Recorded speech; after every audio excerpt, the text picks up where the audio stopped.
સરકાર ક્યારેય પણ દારૂ વેચનારાની તપાસ કરતી નથી. માત્ર પિતા કોઈ પકડાઈ જાય એને પકડી તમાશો કરી રીલ બનાવી વાહવાહી લૂંટી અને જાણે મોટે અમેરિકાની સરકાર સર કરી લીધી હોય એવા વાયદાઓ એવી વાતો કરે છે. ગુજરાતમાં કહેવાતી દારૂબંધી છે, પરંતુ જ્યારે જમીન પર વાસ્તવિકતા જોવા જઈએ તો ક્યાંય દારૂબંધીના નામો નિશાન જોવા મળતા નથી. કારણ કે છાસવારે રાજ્યમાંથી દારૂ પીધેલા પણ એટલા ઝડપાય છે અને દારૂ વેચનારા પણ એટલા ઝડપાય છે. આ સમગ્ર મામલે વિપક્ષ અવારનવાર સરકારને ઘેરતું પણ જોવા મળે છે. કોંગ્રેસના ધારાસભ્ય જિગ્નેશ મેવાણી હોય કે કિરીટ પટેલ હોય, દારૂબંધીને લઈને, દેશી દારૂના ચાલતા અડ્ડાને લઈને ગૃહ રાજ્યમંત્રી હર્ષ સંઘવી તેમજ રાજ્ય સરકાર પર અનેકવાર આકરા પ્રહારો કરી ચૂક્યા છે. હવે આ સમગ્ર દારૂબંધીને મામલે આમ આદમી પાર્ટી પણ મેદાને આવી છે. આમ આદમી પાર્ટી દ્વારા પણ દારૂબંધીને લઈને સરકારને ઘેરવામાં આવી રહ્યું છે અને તેમાં હાલ જે ગોપાલ ઇટાલિયા છે, વિસાવદરના ધારાસભ્ય, તેમણે વિધાનસભાના સત્રમાં આને લઈને પ્રશ્ન કર્યો છે.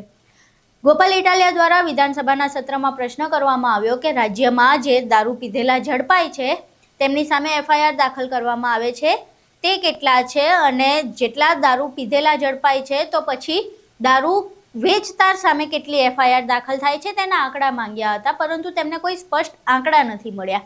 સમગ્ર ઘટના શું છે, ગોપાલ ઇટાલિયા દ્વારા શું પ્રશ્ન પૂછવામાં આવ્યો હતો અને સરકારે તેમને શું જવાબ આપ્યો છે તે ગોપાલ ઇટાલિયાના મોઢે સાંભળીએ. ગઈકાલે 9મી માર્ચ 2026ના દિવસે વિધાનસભામાં મારો એક પ્રશ્ન હતો 25 નંબરનો. અત્યંત અગત્યનો મહત્વનો મુદ્દો હતો, પણ સરકારે મને એનો વાસ્તવિક જવાબ આપવાના બદલે ગોળ ગોળ જલેબી જેવો જવાબ આપ્યો છે. મારો ચોખ્ખો પ્રશ્ન એવો હતો કે વડોદરામાં અને અમદાવાદમાં દારૂ પીધેલી હાલતમાં કેટલા લોકો પોલીસના ચોપડે પકડાયા, કેટલા લોકો ઉપર દારૂ પીવાની એફઆઈઆર થઈ અને જેટલી એફઆઈઆર દારૂ પીવાની થઈ એની સામે દારૂ વેચવાની કેટલી થઈ. સીધો જ પ્રશ્ન છે કે જે માણસે દારૂ પીધો એની પાસે બે જ રસ્તા હોય છે, યા તો એ ઘરે બનાવીને પીવે યા તો માર્કેટમાંથી વેચાતો લઈ લે. તો સ્વાભાવિક છે કે સરકારે મને આપો આંકડો 32,464 લોકો દારૂ પીતા પકડાયા. હવે આ 32,464 વ્યક્તિઓએ કોઈ જગ્યાએથી દારૂ વેચાતો લીધો, એ બોટલ ખરીદી કે પોટલી ખરીદી, તો સામે 32,464 વેચનારા કેમ નથી પકડાતા? આવો સીધો પ્રશ્ન હતો કે 32,464 પીતા પકડાયા, આ 32,464 લોકોને વેચનારા કોણ?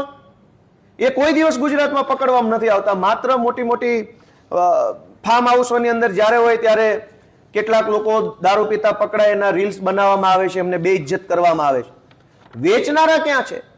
જેટલા પીનારા એટલા વેચનારા તો હોવાના જ, કેમ કે દરેક માણસ ક્યાંકથી દારૂ ખરીદે છે તો જ એ પીવે છે. સરકાર ક્યારેય પણ દારૂ વેચનારાની તપાસ કરતી નથી. માત્ર પિતા કોઈ પકડાઈ જાય એને પકડી તમાશો કરી રીલ બનાવી વાહવાહી લૂંટી અને જાણે મોટે અમેરિકાની સરકાર સર કરી લીધી હોય એવા વાયદાઓ એવી વાતો કરે છે. મારા પ્રશ્નનો વિધાનસભામાં એ જવાબ આપવા તૈયાર નથી કે 32,465 લોકોએ દારૂ ક્યાંથી ખરીદ્યો, ક્યાંથી એને માલ લીધો, કોની પાસેથી લીધો, કેટલા વાગ્યે લીધો, એની તપાસ કરી 34,465 વેચનારા, 34,465 પીનારા, એમ 60,000 લોકો પર એફઆઈઆર થાય તો કાર્યવાહી સાચી ગણાય. આનો અર્થ એવો બતાવે છે કે વેચનારા લોકોના હપ્તાઓ ખૂબ ઊંચે સુધી પહોંચી રહ્યા છે અને પીનારાઓને ફાંસીની સજા થઈ રહી છે. એટલે આ બાબતે સરકારનું અમે ધ્યાન દોરીએ છીએ કે જેટલા લોકો ઉપર કેસ કરો છો કાયદા પ્રમાણે વ્યવસ્થિત કરવા જોઈએ. અહીં તમે જોયું કે ગોપાલ ઇટાલિયા દ્વારા બહુ સીધો સાદો પ્રશ્ન પૂછવામાં આવ્યો હતો કે જો દારૂ પીધેલા ઝડપાય તો એ દારૂ કોઈકની પાસેથી તો ખરીદવામાં આવ્યો હશે તો એની સામે પણ એફઆઈઆર કરવામાં આવી હશે, તો એમની સામે એફઆઈઆર થયેલાના રિપોર્ટ શું છે તો એના કોઈ સીધા આંકડા આપવામાં આવ્યા નથી. કારણ કે જે સરકારની કે પોલીસ તંત્રની નીતિ છે એ એવું લાગી રહ્યું છે કે દારૂ વેચનારાને પકડવાની છે જ નહીં, એટલે છાસવારે ગુજરાતમાં આવી રીતે દારૂ સરેઆમ વેચાતો જોવા મળી રહ્યો છે. ગોપાલ ઇટાલિયાના જે આરોપ છે એ પ્રમાણે તમારું શું માનવું છે? શું ઇટાલિયા સાચું કહી રહ્યા છે?